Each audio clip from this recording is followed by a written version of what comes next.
What would you say if someone decided that Shakespeare's plays, Charles Dickens' novels, or the music of Beethoven could be rewritten and improved? I'll be right back. Writing in the journal The Alternative, Richard Hanser, author of The Law and the Prophets and Jesus, What Manner of Man Is This?, has called attention to something that is more than a little mind-boggling. It's my understanding that the Bible, both the Old and New Testaments, has been the best-selling book in the entire history of printing. Now another attempt has been made to improve it. I say another because there have been several fairly recent efforts to, quote, make the Bible more readable and understandable, unquote. But as Mr. Hanser so eloquently says, for more than 3.5 centuries, its language and its images have penetrated more deeply into the general culture of the English-speaking world and been more dearly treasured than anything else ever put on paper.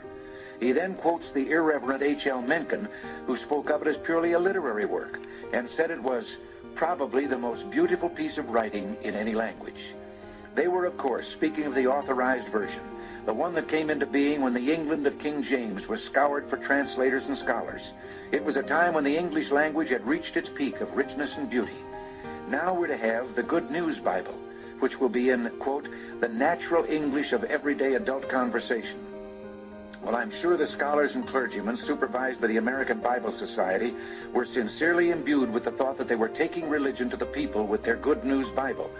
But I can't help feeling we should instead be taking the people to religion and lifting them with beauty of language that has outlived the centuries.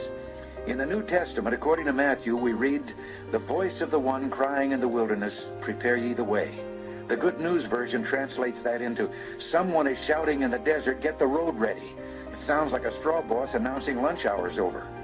The hauntingly beautiful 23rd Psalm is the same in both versions, for a few words. The Lord is my shepherd. But instead of continuing with the I shall not want, we're supposed to say, I have everything I need. The Christmas story has undergone some modernizing, but one can hardly call it an improvement. The wondrous words, fear not, for behold, I bring you good tidings of great joy, has become, don't be afraid, I'm here with good news for you. The sponsors of the Good News version boast that their Bible is as readable as the daily paper, and so it is. But do readers of the Daily News find themselves moved to wonder, quote, at the gracious words which proceeded out of his mouth, unquote.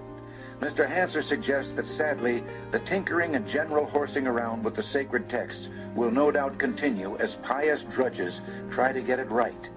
It will not dawn on them that it has already been gotten right. This is Ronald Reagan. Thanks for listening.